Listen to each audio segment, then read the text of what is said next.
Let's look what's going on more broadly with markets at the moment. Pete McGuire joining us from XM.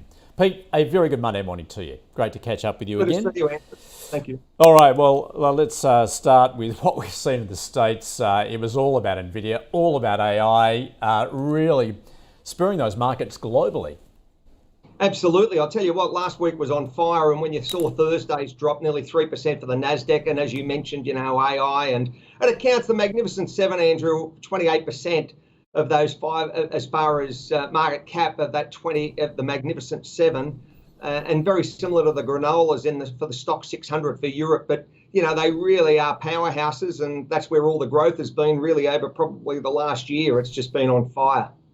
All right, let's just go to the first chart. You give us the daily performance there, the breakdown, obviously with those currencies there, but most noticeably, I guess, crude suffering again.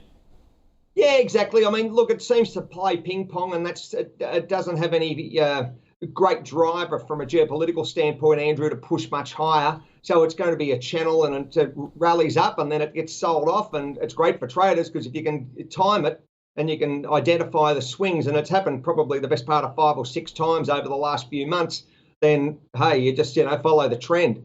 As far as US dollar, it continues the uptick. Rate cuts have, pushed out to summer. So that US dollar's edging higher. You've got a yen sitting there at 150.5. Aussie dollar's also being crushed at 65.5 approximately. Euro's under pressure. Everything's US dollar centric, Andrew. Yeah, and gold also continuing to go in the wrong direction there, although I did see, I think, was last up about 0.4%, so managing to hold above that 2,000 level.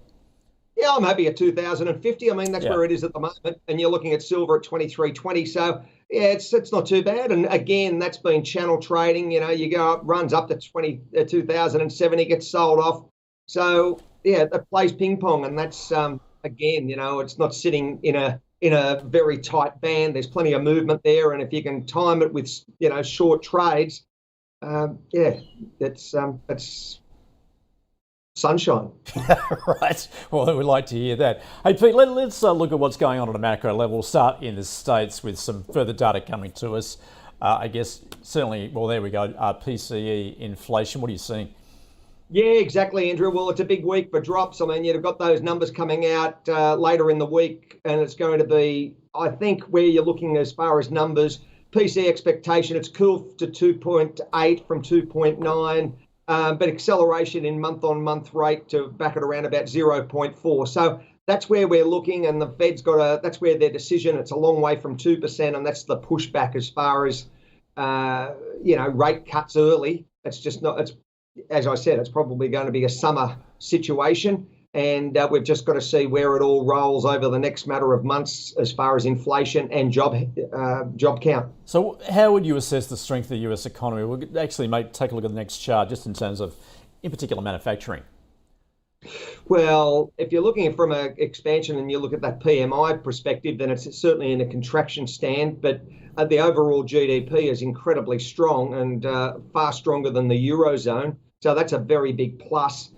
You're running at around about 3.1% in 2023 for the US dollar GDP, or GDP.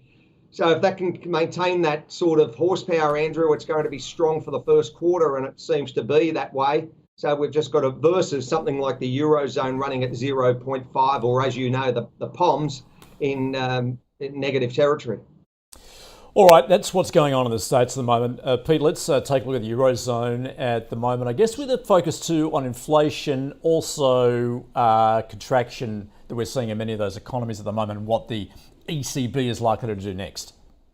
Well, they're tempted, Andrew. I think the general framework is to look at a rate cut. I'm not suggesting it's going to be this month. It may be in the next couple of months. It's just a wait and see approach, and we've just got to work through the numbers. But when you're thinking about it, their next meeting is the 7th of March. The overall health of the German economy is the powerhouse, and it's under the pump. It's really hemorrhaged. Spain's doing okay, but Germany is just a catastrophe. And I'm not sure how it rolls. That they should be expanding, but they're going to have austerity. So that doesn't sound good at all. And that's going to be a very tight 2024 for the Eurozone, and certainly for something like the German economy. All right. Peter, let's come back home. In Australia, inflation, CPI, what are the expectations? Yeah, well, that's it, Andrew. I mean, when you're looking as far as our numbers are concerned, you got a headline rate at around about 3.4% year on year. It may come back a little bit further, which would be good for us. But if it did tick up, then that's going to be not a good thought as far as the possibility of a rate rise here. And we'll see what the New Zealanders do this week. They've got a 30% probability of a rate hike. They've got inflation running a lot hotter than us at 4.7. So they could actually have a rate rise this week. And maybe we're going to follow suit in March. We'll just have to wait and see. All right. Meanwhile, across the ditch, interesting talk perhaps the RBNZ's next move could actually be a hike.